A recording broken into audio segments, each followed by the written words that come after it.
Squad up, everybody. Banks here, your Squadra captain, and I'm here with my first ever tier list. But before we get into the tier list, I wanted to share something with you guys. I had a look at what Gekishin means, and it literally translates to violent earthquake or severe tremor.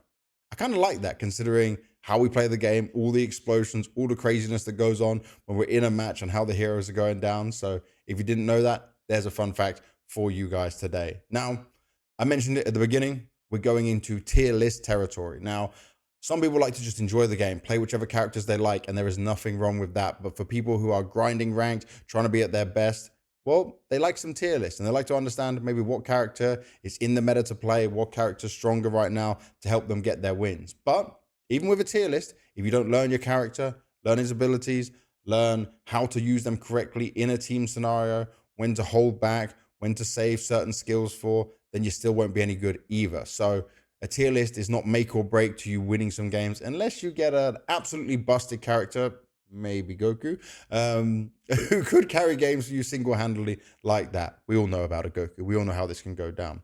So how I'm going to do these tier lists, I'm going to be breaking them down into the three roles we have: damage, technical, and tank. So this video, because it's the one I'm most experienced with, is the tank role. Now, it's not just my opinion. I've been speaking to a lot of high-level players at the same time, some other creators as well, and try to get their input because I don't know absolutely everything, but this is what I've come to for now. So let's start with at the very bottom, and it does kind of pain me to say this a little bit because I don't think he deserves this, but I'm going to put D tier for Baby right now. Maybe it ends up being C tier, depends if I put maybe two characters in S or only one character in Z, or maybe none in Z. You know, we'll see how this tier list goes.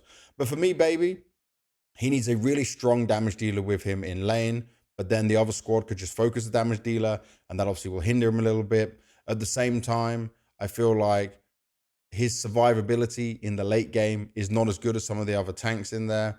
He's really good fun to play if you learn how to use him correctly. He's a very skilled character that can still win games. It's not like don't pick Baby, but I just feel like compared to the other characters we have right now, especially after the nerf, the Baby's just not in a position to be super strong as of right now, as of how the game goes. And hopefully they can bring him back up a little bit because he's the least picked tank I see in games at the top, and I see in like high level streamer games and stuff as well. Next, Zamasu's going in there. Now, Zamasu, very good early game, especially if you can get snowballing early with him. I don't think it's a bad character. Obviously, he has no transformation. His regeneration, when obviously you're building up against normal NPC characters, is very good, you know, so you can get some of that health back. But I feel like in the late game, some of the other tanks just beat him out, quite honestly. I don't think he's the hardest character to use either. It's very simple. I think a lot of people just early go to Zamasu, and I still see him played at like A and S rank, but I don't see him as much. You know, I'm not seeing him be used as regularly, and he starts to become a hero that people are just not picking as much. Now, next, this makes it very painful for me. Vegeta is my favorite character in all of Dragon Ball. I think he is amazing. I just love the way he's designed, his attitude, how it is. But right now in this game, he's up there, but he's not within the top three. He's not quite enough to be super impactful. I think his skill 1 is just okay. Skill 2, when he's sucking you into him, okay, it's good, but most people can escape it. His regeneration is great. The amount of health he can get as well is good. He can have a lot of survivability as well. But if I'm comparing it to the people I put next in the list, they all have him beat dead to rights in many games, especially when used by very skilled players. And so going into A tier, Cell. Now, the great thing about Cell is you can get his perfect form very early if you're playing correctly, if you're farming very well. I see a lot of people love to use his Big Bang Crash as like the main skill they want, especially because of how wide the AoE can be when he throws it down. But honestly, if you're not using the grab as his main one, then you're playing it wrong. His grab is such a problem for many characters. He can just hold you back. He can bring you back into the fight, and then your damage can jump on top of him. His regeneration is epic as well. The cell games that he gets once he is transformed is another huge one at the same time. I do think that like the higher tier players, the smarter players, when they know he's doing his regeneration, just stop attacking him. So obviously he benefits less from that as well. But with the grab alone, it is super fantastic. Now, the next two this is where we could kind of change things up a bit here because maybe D tier wasn't fair, is Cooler and Caulifla. I would just say this, that both of these characters can be Z or S tier. I feel like Cooler is what most people go to because very tanky, simple to play. He's like kind of the go-to cool that everyone says like overpowered tank. But I'm actually going to only put him in S tier for this right now. Cooler is great. I think many people can use him hugely successfully to carry through games. He stays alive so long. He can slow them down at the same time.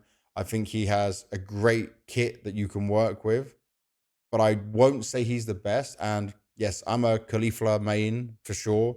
I was a Cooler main before that, but once I learned how to use Caulifla, it was much better for me, especially with how the provoke and stuff works, which is why I'm actually going to put her in Z tier. She is the best tank for me right now. These two you could definitely change around or maybe just put on the same tier. Maybe we bumped everyone up and we did something like this. Let's end it like this with that. I'm going to put Caulifla above and Cooler close second, because sometimes I just want to change up, or sometimes depending on who I'm working with on my team, if I'm maybe playing solo, I might go Cooler.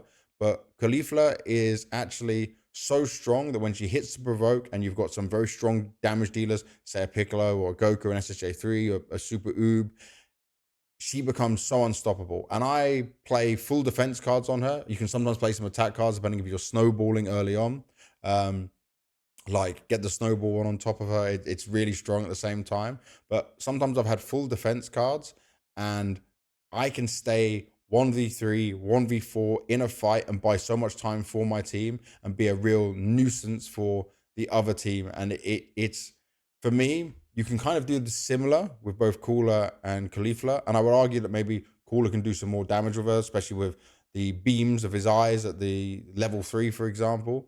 But Caulifla, I feel like in high level play within squads, it's just number one by now, but people can definitely argue to swap these two around. You could easily just say like easily that or that on any given day. So I think it's actually probably fair to put them both in Z. And this is what my list would look like for tanks. I'm sure there is a lot of people that don't agree and think, what the hell is going on? Well, if you've got an argument, we're still in the early days of this brilliant game. So let me know in the comments your thoughts. Let me know what you're seeing in your games. But this is my tank list for now. I'll see you on the next video. Continue playing Squadra, continue owning up, continue learning, and I'll see you soon.